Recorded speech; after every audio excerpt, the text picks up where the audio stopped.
Hello friends, it's Jessica from Three Rivers Homestead, and in this video I'm going to visually take you along on one of my days this week here on the homestead while I care for the children and prepare meals and do a little bit of food preservation. And while you're visually watching that day, I'm going to talk to you a little bit about seasonal living and one of my favorite parts of homestead life. So what I really love about homesteading is that every day's work is tied so closely to the weather and to the changing seasons. We just finished up the bulk of our summer work. It's one of the busiest times on the homestead. And really, starting in early spring, the work just starts to pick up and it just snowballs and it kind of culminates for us a lot in the month of August.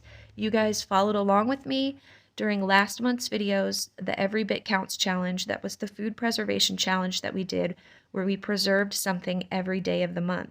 And one of the reasons that I choose to do that in the month of August is because it really is the time that here in my zone in Northwest Ohio, that the food is just coming in abundantly from the garden. Or if we're not growing it ourselves, it's coming in from local farmers where we're able to purchase it in bulk quantities to preserve. It's also a time of year where a lot of the animals that we hatched out, maybe the chicks that we hatched in the spring, have reached a mature enough age to be able to be processed and put into the freezer, things like that. So I'm breathing a huge sigh of relief now that it is September and the bulk of that work for the year is done. Now, it doesn't mean that there still aren't things happening on the homestead. Obviously, food preservation on a homestead happens year round. The animals are still going to be producing eggs. There's still meat to process throughout the year, animals to care for. We're still gardening and there's some harvests that still need to be done, but the bulk of it is over. And to be honest, I am ready for a break. Like I said, that work really picked up in the spring and it continued to build and build and build. So, one of my favorite things about that type of seasonal living is the fact that just as soon as you start to feel the burnout of the amount of work from that season, it shifts into something else. And that is what we're transitioning to here in the month of September. So since all of that work has started to come to a close, I can breathe a sigh of relief and really pour myself into the next season of life, which in September for us is homeschooling the children. School has started back up. Some of the activities, the extracurriculars that the children had a break from over the summer have started back up. And I am feeling energized and so ready to do those things because it's something different from what we were doing over the summer. That burnout that I was experiencing from the growing and the preserving of food, this gives me a chance to kind of settle down, sit at the table with a cup of hot tea and just pour into my children. But that also comes with some challenges. When you're someone who has been on the go, busy, busy, busy for the last few months, doing very physical, productive tasks that at the end of the day, you can see the jars that have accumulated on the kitchen counter and really visually see the work that you've been able to accomplish. It's very hard sometimes to switch your mindset over to a completely different kind of work. And the work of educating children, pouring into the children, it's a more invisible type of productivity. So for the last couple of weeks, there really has been a shift in my mindset that has had to occur where I'm okay with maybe sitting in the same spot and not physically accomplishing a lot of tasks during the day. And the tasks that I am accomplishing, a lot of them are more things that I can't account for at the end of the day. It's the needs of my children that were expressed and needed to be met. So it could be hugs and snuggles and school lessons and things like that. But obviously, as a mother of 8, soon to be 9, there's enough physical work just in the meals and the laundry and the daily household maintenance tasks that need to be done. So There's enough to be done even without the gardening and canning. And just because the main gardening and canning seasons are over, it doesn't mean that that work doesn't continue through the rest of the year.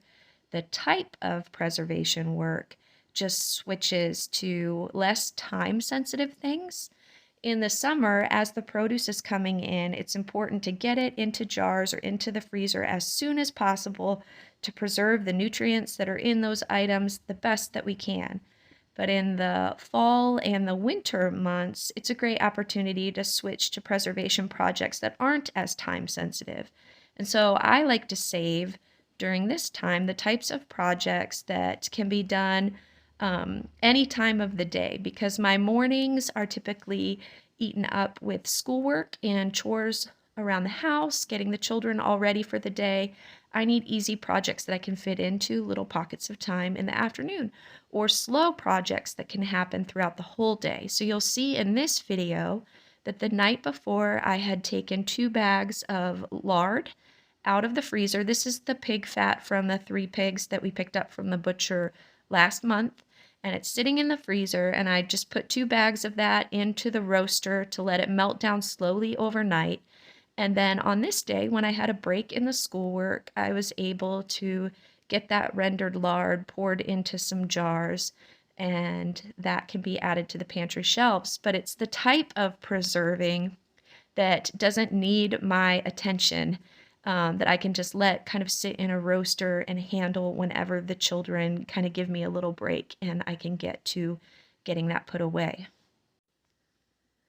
So even the type of preserving that we do in this new season is much slower, and we need those seasons. We can't be on the go productive all of the time.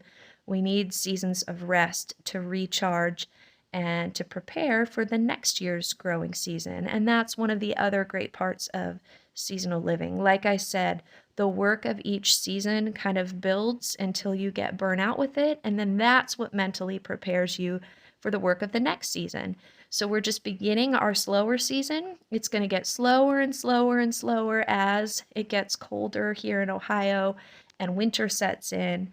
And by February, we've been cooped up, it's been snowy and cold, and by that point, I will be begging to get outside in the garden. I will be so excited to plant next year's garden. I'll be dreaming of the days in August where I'll be sweating and canning food and thinking about how lovely that will be. What a great break that will be from being cooped up indoors in the snowy cold weather. But for now, as we are exiting that really busy August season, I am looking forward to the slowness of winter and those cold and snowy days. So that is the great thing about living seasonally, is that I feel like each season meets the needs that you currently have and will just provide exactly what you need to get through your days. And then just when what the season provides doesn't feel like enough, the weather changes and different work arises to help you fill in whatever it is that you need to feel productive. So let me talk a little bit about what the upcoming months are going to look like. Besides doing those simple preservation projects that I talked about, homeschooling occupies most of our days. So you guys, I don't talk a lot about homeschooling, so I thought this video would be a great way to kind of address what that looks like for you guys without getting too specific. If you would like to know specifics about the curriculum and all of those kinds of things that we're using, if you're on Instagram, I have highlights there that are showing all of the books that I'm using for each of the children. So I have, as I mentioned, 8 children. My oldest is 17 and my youngest is 21 months old, and I'm also due with a baby here in December. So I have been homeschooling now for 12 years. My oldest son would technically be a junior in high school, but I finished with his homeschool studies last year. He is now at 17, a full-time college student. He's doing a dual enrollment program that we have in the state of Ohio, where all of the rest of his high school credits can be fulfilled through the associate's degree program that he is taking in college. So that is his plan, and when he will graduate high school, He will have an associate's degree and then go on to continue his bachelor's after that. So I am done with him. So I guess I can technically say I've successfully graduated one to the college ready point. And then my next is in 10th grade. I have a daughter in 8th grade, one in 6th grade, another in 2nd grade, kindergarten, and then I have two little ones that are technically preschool age. So that's a lot of different ages and different learning levels to accommodate in one given day. And a lot of people have questions about how it's possible for one person to handle all of those different levels. And I think people are confused about that because they like to think of homeschooling as the same as a public school setting where you have one teacher standing there lecturing on all these different subjects for a group of students. But homeschooling is different than that. It's not public school at home. It's an entirely different form of learning where a lot of children work very independently. My goal as their mother isn't necessarily to be the one teaching them everything, although I am often teaching them things throughout the day. But I view myself more as a facilitator of their education. I am trying to teach children who love to learn and who can learn independently. And so the bulk of my work in the morning is sitting at the table with the young ones who really do need my help because they're still learning how to learn. They're not only learning how to read and write and do basic math, but they're learning how to teach themselves things independently. And once I get them to about a fourth or fifth grade level, they can begin to start taking over some of that themselves and be trusted to read the information themselves, digest it, and then just come to me with the questions that they have, and I can explain that to them. So the majority of my middle school and high school students do their work independently. The only time that it requires on my part is helping them with any questions that they have. So I have set a threshold for my children for an acceptable grade for my older children, and anything that they get on a test or a quiz that is below that acceptable threshold, they have to come to me with that, and I have to review that information with them before they're able to move on to their next lessons. And then, so I'm available to help them with any of those questions, any concepts and lessons that they're having issues with. I also, throughout my day, have to do the grading of their work, editing of any essays that they might be working on, things like that. But as far as like sitting and lecturing the older students on every single subject that they're doing, they don't want to listen to me do that any more than I want to have to do that for all of them. And so that's how I'm able to handle all of these different students and all of their various subjects, is that I'm not doing the actual teaching. They are doing most of that through their different curricula. And then I'm just there to help them and get them whatever resources they need in order to complete those lessons.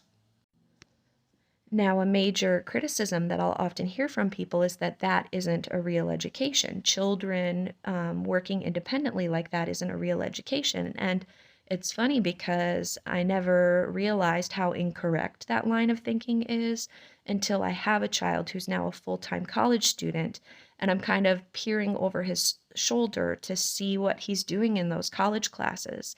And 90% of the work that he's doing is self-guided and independent. He's an online college student currently and will be on campus starting in spring semester. But for these online classes, he is very much in charge of learning the stuff himself.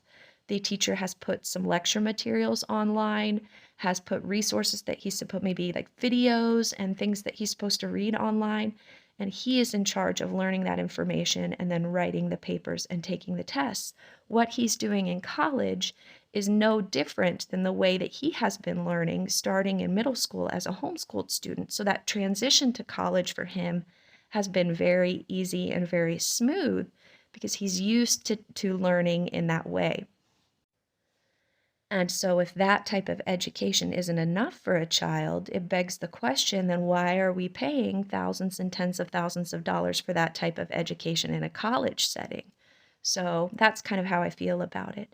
So the elementary age students really do take up the bulk of my day. I sit with them. I actually have to teach their math lessons and their language lessons and do their read alouds with them. And then I have to be available for the older children when they need my help for the rest of the day. As a mother of 8 children who homeschools, I would absolutely say that the most difficult part of homeschooling is doing so with active toddlers. Toddlers don't like to sit still. They have very short attention spans. So what I do is I have a set of activities of puzzles, arts and crafts, different kinds of games and things that I will set the toddlers up with. And I usually know that that one activity can buy me anywhere from 15 to 30 minutes of time, depending on how excited the toddler is about doing it. And once they start to kind of set that aside and run around the room, being a little distracting, it's time to move on to the next activity. And we just kind of go through that box of activities that we have to keep them entertained. But it is definitely the biggest challenge of homeschooling a large family is managing toddlers. So right now I have a 21-month-old and I have a 4-year-old, and I'd say that is harder work managing them than it is teaching the lessons. You can see them here with coloring books. They've done all sorts of arts and crafts. They've done puzzles throughout this day, whatever it takes to keep them happy and out of the older children's hair so that they can be undistracted and not have little siblings getting in their way while they're working. Then you can see me here with my oldest son. He was talking about the project, the paper that he has to write for one of his classes, and he's just kind of brainstorming and asking me my opinion on kind of the idea that he has for his paper. And that's always fun. I love that even though I'm kind of done with his lessons, I love that he still includes me in that. I really like to be involved in their educations. I think educating teens is even more fun than educating the little ones because the teenagers start to have their own ideas. It's really fun to hear their opinions and perspectives on the different topics that we are talking about. The other major part of my day as a busy mother of many children is managing meals. Always. I cook 3 meals a day from scratch every day, and so we like to keep it easy. You can see here we had a chicken soup. This had some leftovers from the night before, as well as some broth and other goodies we pulled up from the cellar, and some leftover biscuits. And it filled bellies and everybody really enjoyed it. We do a lot of soups for really easy meals. You guys saw me do a lot of canning over the preservation challenge, specifically with soup bases in mind, because it's one of the easiest meals that I can make on a busy homeschool day because I can get it all put in the pot kind of when I have a break in the action, and it can kind of sit there and simmer until we're ready for lunch. So moving forward, now that the season has shifted, what can you guys expect from my videos? Well, my goal in every month is to bring you one kind of lifestyle video like this to kind of show you what we're up to during the season of life that we're in. I would like to do one video each month that includes homesteading topics, things that are happening around the homestead, that you guys are kind of interested in. I'd like to do another video every month that is specifically on kitchen work.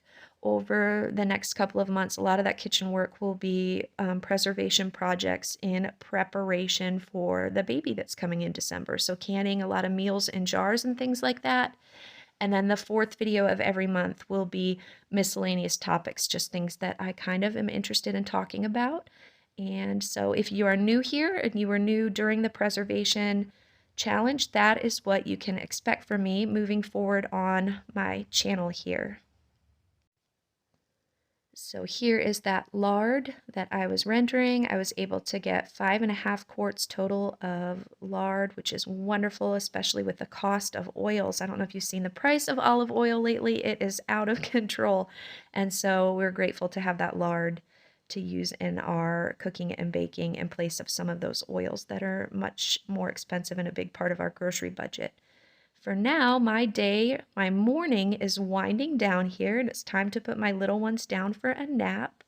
Thank you for coming along with me while I chatted with you on this little day in my life. Next month's day in the life, I'm going to take you through the second half of my day and what we typically do on a school day from nap time moving forward. It's much less structured and rigid than the first half of my day where we have a routine pretty much nailed down because every afternoon is a little bit different in our house depending on the activities that we have going on. But I hope you guys have a good week. We'll be back next week, friends. Bye.